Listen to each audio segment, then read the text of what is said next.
네, 샬롬 여러분, 좋은 아침입니다. 22년도 이렇게 말씀으로 첫 아침 모임이죠. 22년 1월 3일이지만 첫 아침 모임 같이 하게 됐는데 이렇게 말씀으로 시작하게 됨이 너무나 감사한 오늘이고요. 우리 오늘은 이제 요한복음으로 새롭게 들어가요. 그래서 오늘도 찬양은 하지 않고 제가 유튜브 링크 댓글에 개관 영상 올려드렸으니까 그걸 보시고 우리 같이 아침 모임 했으면 좋겠습니다. 그래서 먼저 그 개관 영상을 먼저 보고 오시길 바랄게요. 네, 보고 오셨다고 생각하고 우리 오늘 함께 살펴볼 하나님의 말씀은 요한복음 1장 19절에서 28절입니다. 요한복음 1장 19절에서 28절. 매일 성경 큐티 본문은 1월 3일 본문이에요. 제가 표준 세번역 성경으로 읽도록 하겠습니다. 유대 사람들이 예루살렘에서 제사장들과 레위 지파 사람들을 요한에게 보내어 당신은 누구요? 하고 물어보게 하였다. 그때 요한의 증언은 이러하였다. 그는 거절하지 않고 고백하였다. 나는 그리스도가 아니요 하고 그는 고백하였다. 그들이 다시 요한에게 물었다. 그러면 당신은 누구란 말이요? 엘리야요? 요한은 아니요 라고 대답하였다. 당신은 그 예언자요? 하고 물으니 요한은 아니요 하고 대답하였다. 그래서 그들이 말하였다. 그러면 당신은 누구란 말이요? 우리를 보낸 사람들에게 대답할 말을 좀 해주시오. 당신은 자신을 무엇이라고 말하시오? 요한이 대답하였다. 예언자 이사야가 말한 대로 나는 광야에서 외치는 이의 소리요. 너희는 주님의 길을 곱게 하여라 하고 말이오. 그들은 바리새파 사람들이 보낸 사람들이었다. 그들이 또한 요한에게 물었다. 당신이 그리스도도 아니고 엘리야도 아니고 예언자도 아니면 어찌하여 세례를 주시오? 요한이 대답하였다. 나는 물로 세례를 주오. 그런데 여러분 가운데 여러분이 알지 못하는 이가 한 분 서 계시오. 그는 내 뒤에 오시는 분이지만 나는 그분의 신발끈을 풀 만한 자격도 없소. 이것이 요한이 세례를 주던 요단강 건너편 베다니에서 일어난 일이다. 아멘. 우리 이 말씀 가지고 20분 동안 같이 묵상하며 나아가도록 하겠습니다. 묵상하겠습니다.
네, 여러분 20분이 되었습니다. 우리 같이 묵상한 것을 나눠보았으면 좋겠어요. 우리가 요한복음은 1월 1일부터 시작했지만 오늘 1월 3일이죠. 그러니까 1월 1일이 토요일이었어가지고 토요일 주일에는 같이 묵상을 하지 않으니까 앞부분 내용을 못 보고 19절부터 시작한 건데 우리 앞에 것까지 같이 또 개관 영상 생각하면서 우리도 앞에 것까지 같이 말씀을 보았으면 좋겠습니다. 네, 우리 요한복음 말씀 1장 1절에서는 이제 태초에 말씀이 계셨다라고 하면서 예수님께서는 세상을 창조하시기 전부터 하나님과 함께 계셨던 하나님이심을 분명하게 선포하고 있어요. 우리가 골로새서에서 예수님의 하나님 되심에 대한 이야기를 살펴봤잖아요. 그것처럼 요한복음도 예수님은 분명히 하나님이심을 이야기하고 있습니다. 그런데 그 하나님이신 예수님께서 그 말씀이신 예수님께서 육신이 되신 거죠. 그래서 세상 가운데 오신 거예요. 근데 중요한 것은 그 빛이 세상에 왔는데 세상엔 그를 알아보지 못했다라고 성경은 이야기하고 있습니다. 그래서 이제 요한에 대한 이야기를 1장 초반에서 하는데 세상이 그 예수를 알아보지 못하니까 알아보지 못하는 그 예수에 대해서 증언하는 이가 있었는데 그 이가 바로 세례 요한이다라는 것을 이야기해요. 그러니까 요한복음은 사도 요한이 쓴 거고 세례 요한은 다른 인물이에요. 아무튼 세례 요한이 그 예수에 대해서 선포하는 자다라고 1장 초반에서 이야기하고 있어요. 그러면서 이제 19절에 요한이 그렇게 예수님에 대해서 증언하고 또 회개의 세례를 베풀고 또 하나님 나라를 이렇게 증거하는 사람으로 이렇게 활동을 하니까 이제 바리새인들이 사람을 보내요. 너가 메시아냐? 넌 누구냐? 넌 그리스도냐? 이렇게 물어봐요. 이게 메시아냐라는 뜻인데 왜 이 사람들이 이렇게 물어보냐면 이스라엘 안에는 이제 그 메시아 사상이 있어요. 항상 하나님께서 약속하신 메시아에 대한 약속이 있었기 때문에 이 사람들에게는 항상 이제 메시아가 우리들에게 올 것이라는 그 메시아 사상이 항상 있었어요. 그래서 쉽게 메시아 후보생으로 세례 요한을 생각한 거라고 이해하시면 돼요. 그래서 이 사람들이 예수님 사역하실 때도 쫓아다니면서 막 딴지를 걸잖아요. 그러니까 싫으면 안 쫓아다니면 되는데 그렇게 계속 쫓아다니면서 또 딴지를 걸면서 그러면서도 계속 쫓아다니는 이유는 그 사람들 안에 저 사람 진짜 메시아인가? 아닌가? 막 이런 메시아 후보생이라는 그런 사상이 그들에게 있었기 때문에 뭔가 어떤 놀라운 영적인 영향력을 미치는 사람을 보면 메시아인가? 라는 생각을 이렇게 한다는 거죠. 최근에 유대인 지금 오늘 이 시대의 유대인들 다큐멘터리를 본 적이 있는데 그 사람들은 유대인들은 아직도 메시아가 오지 않았다고 생각하는 사람들이잖아요. 그래서 21세기를 살아가는 지금도 뭔가 그런 영적인 좀 영향력 있는 사람이 나타나면 저 사람 메시아인가? 이런 이야기를 다큐멘터리에서 하더라고요. 그러니까 그런 사상이 있는 거죠. 그래서 세례 요한을 향해서 사람을 보내서 바리새인들이 너 누구야? 혹시 그리스도이십니까? 이렇게 물어본 거죠. 근데 요한이 난 그리스도가 아니다 라고 이야기를 합니다. 그럼 뭐 엘리야입니까? 이렇게 물어보니까 엘리야도 아니다 라고 요한이 또 대답을 해요. 그럼 도대체 당신은 누구냐? 당신은 그럼 우리를 보낸 이 바리새인들한테 우리가 설명을 해야 될 거 아니야. 그럼 당신은 그리스도도 아니고 엘리야도 아니면 도대체 당신은 누구냐? 라고 이제 바리새인이 보낸 사람들이 물어보니까 요한이 이사야 선지자가 예언한 그 광야에 외치는 자의 소리, 그래서 주님 오실 길을 곧게 준비하는 그 소리가 바로 나다라고 이야기를 합니다. 그러면서 이제 바리새인들이 보낸 그 사람들이 그럼 당신은 어떻게 메시아도 아니고 엘리야도 아닌데 어떻게 세례를 베푸냐라고 이야기하니까 그에 대한 대답을 약간 동문서답 같이 느낄 수도 있는데 어찌하여 세례를 줍니까? 라는 그 물음에 나는 물로 세례를 준다 라고 좀 동문서답을 이야기해요. 그러면서 여러분 가운데 알지 못하는 이가 한 분 서 계시는데 그 사람은 여러분 지금 가운데 서 있는 그 사람은 내 뒤에 오시는 분이지만 나는 그분의 신발끈을 풀 자격도 없을 만큼 낮은 존재라는 것을 요한이 오히려 이야기를 해요. 저는 오늘 이게 28절까지 말씀인데요. 이 말씀을 보면서 제가 무엇을 좀 묵상을 했냐면 요한복음 초반에 예수님께서 말씀이신 태초에 하나님과 함께 계셨던 그 예수님께서 인간의 몸으로 이 땅에 오셨는데 빛이 어둠에 있을 때 어둠에 있었지만 어둠이 그것을 깨닫지 못했다. 그러니까 사람들이 예수를 알아보지 못했다라고, 그렇게 메시아 사상이 있었음에도 알아보지 못했다라고 이야기를 하잖아요. 그런데 요한은 예수님을 알아봤어요. 어찌 세례를 주냐라는 그런 질문에 요한은 엉뚱한 대답 같지만 그 사람이 세례를 나는 물로 세례를 주는데 너희 가운데 있는 그분은 그분의 신발끈을 풀 자격도 없는 그런 자이다라고 이야기하면서 예수님과의 자신의 이런 관계성을 오히려 답변으로 내어주거든요. 어쨌든 여기서 제가 보게 된 것은 요한은 예수님을 알아봤다는 거예요. 사람들은 요한이 누구인지도 몰라요. 예수가 누구인지도 몰라요. 빛이신 하나님이 이 땅에 오셨는데 알아보지 못하고 오히려 요한 보고 너가 메시아야? 라고 엉뚱한 질문을 던지고 있어요. 그런데 요한은 예수님을 알아봤어요. 그러면서 자신은 그분의 신발끈을 풀 자격도 없는 자라는 것을 요한이 고백해요. 그랬기 때문에 요한이 자신에 대해서 나는 광야에 외치는 자의 소리야, 나는 주님 오실 길을 예비하는 자야 라는 자신의 분명한 정체성을 고백할 수 있었던 것이죠. 우리가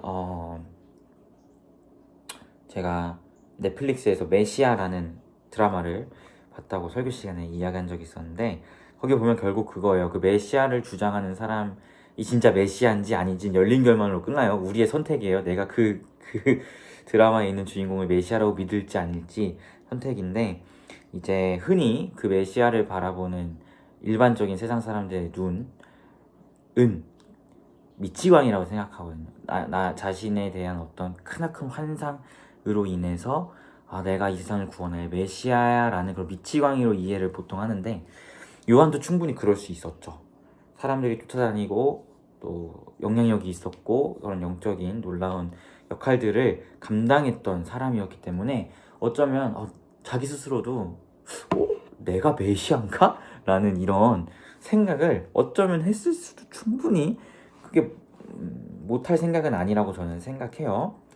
그렇게 생각하면 잘못된 거지만 어쨌든 그런 위치에 있고 그런 영향이 있으면 자신 스스로가 메시아라고 생각하면서 뭔가 메시아틱한 것들을 행하면서 내가 메시아라는, 그럼 결국 사이비가 되겠지만 어쨌든 그런 류의 사람이 되었을 수도 있었을 텐데, 그런 가능성은 충분히 있잖아요. 그런데 그러지 아니하고 나는 메시아가 아니다, 나는 오히려 그분의 오실 길을 곧게 하고 준비하는 광야에 외치는 자의 소리다 라고 고백할 수 있었던 것은 요한은 그리스도 예수를 알아봤다는 거예요.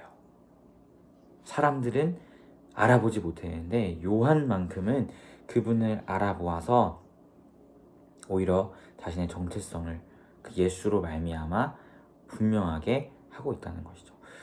그렇기 때문에 넌 무슨 자격으로 세례를 주냐? 라는 그런 사람들의 질문에 나는 이러이러한 자격으로 세례를 준다라는 어떤 정확한 그 자격에 대한 어떤 명확한 답변보다는 난 예수를 알아봤어 라는, 그 예수를 알면서 나의 정체성을 부여되고 그걸로 인해 내가 세례를 주는 거야 라는 이러한 답변을 주고 있다는 것을 우리가 보게 되는 것이죠. 하지만 우리가 중요한 것은 이것이 요한이 예수 그리스도를 스스로 알아봤다는 이야기는 절대 아니에요. 왜냐하면 요한복음 이 1장 10절 11절 12절 13절 이걸 쭉 보면은 이런 말씀이 있어요. 빛이 이 세상에 왔는데 세상은 그를 알아보지 못했다. 그리고 그의 땅에 오셨지만 백성들은 그를 받아들이지 않았다 라고 하면서 예수를 알아보지 못한 세상을 이야기하죠. 그러나 그를 맞은 사람들, 곧 그의 이름을 믿는 사람들에게는 하나님의 자녀가 되는 특권을 주셨다. 근데 이 하나님의 자녀가 되는 특권이 어디서 나냐면 혈통, 육정이 아니라, 또 사람의 뜻이 아니라 하나님께로부터 난다 라고 이야기를 해요. 그러니까 하나님이 결국 택하신 자들이 그리스도 예수를 하나님의 때에 알아보고 영접하게 된다는 이야기죠. 그러니까 요한도 결국 하나님의 택하신 자였고 선지자 이사야를 통해 예언되었던 존재였고, 그로 인해서 하나님의 은혜로 예수 그리스도를 알아보게 된 거예요. 그리고 그로 인해서 예수로 인해 그 요한의 정체성이 명확하게 부여가 된 것이죠. 그래서 우리 사랑하는 피프리가 이 말씀 중에서 무엇을 기억했으면 좋겠는 것은 우리의 정체성은 예수를 알면서 시작됩니다. 근데 그 예수를 알면요, 일단은 그 시작은 무조건 하나님의 은혜, 하나님의 택하심으로부터 말미암아요. 하나님이 여러분을 택하셨고 하나님이 여러분을 부르셨기 때문에 우리에게 비로소 예수 그리스도를 알게 되고 예수 그리스도를 알므로 말미암아 우리에게 분명한 정체성이 부여되는 거거든요. 제가 지난주에 우리 CCC 간사님들이랑 이제 매주 목요일날 성경 인물 탐구를 해요. 이제 서로 이제 영적인 디벨롭을 위해서. 저번 주가 제가 나눌 차례여서 전체 기드온에 대한, 우리 사사기 같이 묵상했잖아요. 기드온에 대한 이제 연구를 하면서 같이 나눴는데 참 은혜가 됐던 게 뭐냐면, 기드온의 이름의 뜻은 벌목꾼이라는 뜻인데 이제 히브리어 성경 이 사전 보니까 벌목꾼 옆에 가로하고 용사 이렇게 돼 있더라고요.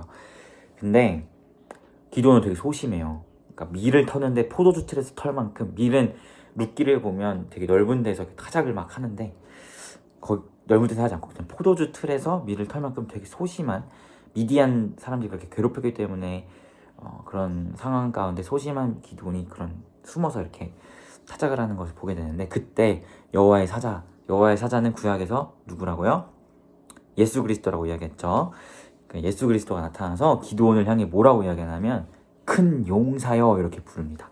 그러니까 기드온의 이름의 뜻이 용사인데 그의 모습은 용사 같지 않아요. 하지만 예수님께서 용사여라고 부르심으로써 기드온이 진짜 진정한 기드온이 되었다, 용사가 되었다라는 것을 보게 되거든요. 이처럼 우리의 진짜 분명한 정체성은 하나님의 부르심, 그리고 그로 인해 내가 예수를 알게 된 것, 그로부터 우리의 정체성이 비로소 확립되고 시작된다는 사실을 우리가 기억하였으면 좋겠습니다. 아직 하나님의 택하심을 입지 못해서 또 부르심을 받지 못해서 예수를 알아보지 못한 자들은 여전히 방황하고 있어요. 요한이 메시아인지 누가 메시아인지 자기들 사이에 메시아가 있음에도 알아보지도 못하는 이런 상황이 있잖아요. 하지만 예수 그리스도의 은혜, 하나님의 은혜로 부름받은 자들은 예수를 알아보고 그 예수로 인하여 자신의 정체성을 분명하게 세워간다는 것. 나는 예수가 아니라 광야에 외치는 자의 소리야 라는 그 정체성을 분명하게 확립한다는 것을 우리가 보게 됩니다. 그래서 사랑하는 우리 피프리가, 여러분도, 저는 확신해요, 여러분도 하나님이 택하시고 부르신 자들이라고 저는 확신해요. 왜냐하면 여러분이 저에게 예수를 믿는다고 다 고백함을 또 같이 나눴기 때문에 저는 확신하는데요. 그렇기 때문에 우리가 우리의 정체성을 확립할 때 예수 그리스도를 알므로 우리의 정체성을 확립했으면 좋겠어요. 특별히 2022년은 이제 살아가는 우리의 이 시작점에 있잖아요. 올 한 해 나는 어떠한 사람으로 살아가야 하는가를 고민하고 묵상했을 때 다른 어떠한 세상적인 기준이 아니라 예수를 알면서 오는 기준, 예수로 그리스도로 말미암은 바른 정체성으로 세우는 나, 그러한 사람으로 살아가는 2022년이 되는 우리 피프리가 되었으면 좋겠습니다. 그래서 우리가 예수 알기를 힘쓰고 그 예수를 알면서 우리에 대한 바른 정체성을 세워가는 오늘 하루, 올 한 해가 되기를 소망합니다. 네, 우리 시간 함께 기도했으면 좋겠어요. 먼저 여러분이 함께 묵상한 내용을 가지고 기도해 주시고, 또 함께 기도할 때 하나님, 올해는 내가 예수님을 더 깊게 알아가길 소망합니다. 먼저 나를 불러주셔서 너무나 감사하고 그 부르심의 은혜 위에서 내가 예수 그리스도를 깊게 알아가는 22년이 될 수 있도록 인도해 달라고 시간 함께 기도하며 나아가도록 하겠습니다. 기도하겠습니다. 주님,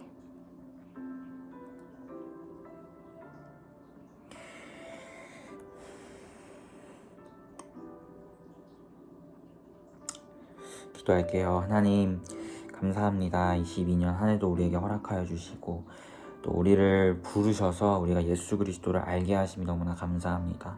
하나님, 우리의 정체성은 우리를 향한 하나님의 부르심, 그리고 그 가운데 우리가 예수를 깊이 알아가면서 우리의 정체성이 확립됨을 우리가 돌아봅니다. 아버지, 올 한 해 또 오늘 하루 우리가 예수를 더 깊게 알아갈 수 있도록 인도하시고 그 예수를 알면서 우리의 정체성을 세워가게 하시며 그 세워진 정체성을 가지고 하루하루를 살아가며 하나님께 영광 돌리는 정말 세례 요한과 같은 귀한 삶을 살아가는 우리 피플이가 될 수 있도록 인도하여 주시옵소서.